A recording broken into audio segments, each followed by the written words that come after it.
সম্মানিত প্রাথমিক বিদ্যালয়ের শিক্ষক মণ্ডলী, আজকের ভিডিওতে আপনাদেরকে স্বাগতম। আজকের ভিডিওতে কক্ষের তথ্য, টয়লেটের তথ্য ও ওয়াশ ব্লকের তথ্য আমরা IPEMIS এই ওয়েবসাইটটিতে কিভাবে আপডেট করব এই বিষয়গুলি দেখানো হবে। আমরা দেখতে পাচ্ছি কক্ষের তথ্য পূরণ করা হয়েছে 44টির মধ্যে 36টি। আমরা এখন এখানে ক্লিক করব। কক্ষের তথ্য এই অপশনটির অধীনে আমরা দেখতে পাচ্ছি কক্ষের তথ্য 1, ভবনের তথ্য 1, এটা বাই ডিফল্ট দেওয়াই থাকবে। কক্ষের নাম, আমরা এখানে কক্ষের নাম লিখে দিতে পারি। আমি এখানে কক্ষের নাম লিখে দিলাম 1 নম্বর কক্ষ। এই কক্ষটির ব্যবহারের ধরন এই ড্রপের মধ্যে ক্লিক করব এবং এগুলোর মধ্যে থেকে আমি সিলেক্ট করে দিব। এটা আমরা শ্রেণীকক্ষ হিসেবে ব্যবহার করি। কক্ষের দৈর্ঘ্যের ফুট এবং প্রস্থের ফুট আমরা এগুলি লিখে দিব। নির্মাণের ধরন এখানে ক্লিক করে সিলেক্ট করে দিব। নির্মাণের সন এটা দেওয়াই আছে। বর্তমান অবস্থা এটা আমরা সিলেক্ট করে দিব। তারপরে দেখতে পাচ্ছি চকবোর্ড, এই ড্রপের মধ্যে ক্লিক করে আছে নেই সিলেক্ট করে দিব। চকবোর্ডের অবস্থা কেমন এটা আমরা এখান থেকে সিলেক্ট করে দিব। তারপরে কক্ষে বিদ্যুৎ আছে বা নাই আমরা উত্তর দিয়ে দিব। কক্ষ ডেকোরেটেড, আমরা এই ড্রপের মধ্যে ক্লিক করব এবং হ্যাঁ অথবা না আমরা সিলেক্ট করে দিব। আমাদের 1 নম্বর কক্ষের তথ্য দেওয়া শেষ। তারপরে আমরা দেখতে পাচ্ছি কক্ষের তথ্য 2, ভবন আমাদের একটি 1 নম্বর ভবন। আমরা এখানে কক্ষের নাম লিখে দিব।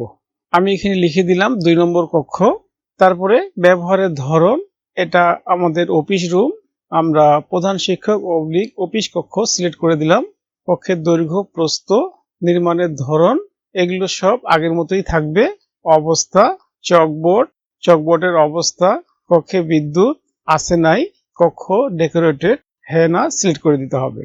ঠিক একইভাবে এবার আমি 3 নম্বর কক্ষের তথ্য দিব। এখানে আমি লিখব 3 নম্বর কক্ষ। কক্ষের ব্যবহারের ধরন শ্রেণীকক্ষ সিলেক্ট করে দিব।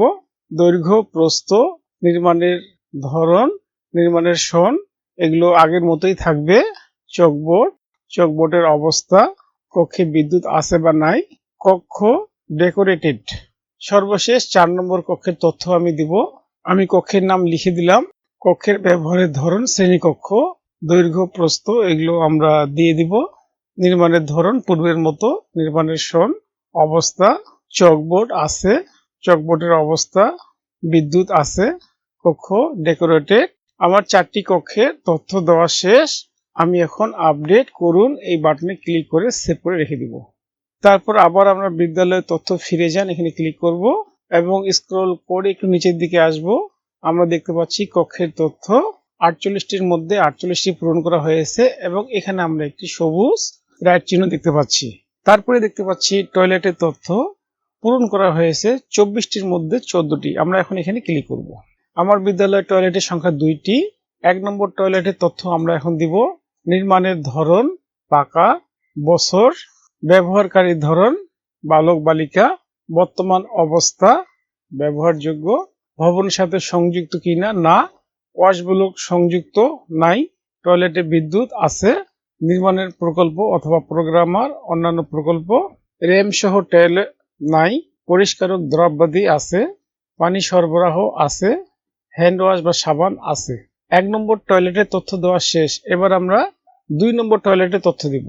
নির্মাণের ধরন পাকা, নির্মাণের বছর আমরা এটা লিখে দিব, ব্যবহারকারীর ধরন, বর্তমান অবস্থা, ভবনের সাথে সংযুক্ত কিনা, ওয়াশ ব্লক সংযুক্ত নাই, টয়লেটে বিদ্যুৎ আছে, নির্মাণের প্রকল্প সিলেক্ট করে দিব, র্যাম সহ টয়লেট নাই, পরিষ্কারক দ্রব্যাদি আছে, পানি সরবরাহ আছে, হ্যান্ড ওয়াশ অথবা সাবান আছে।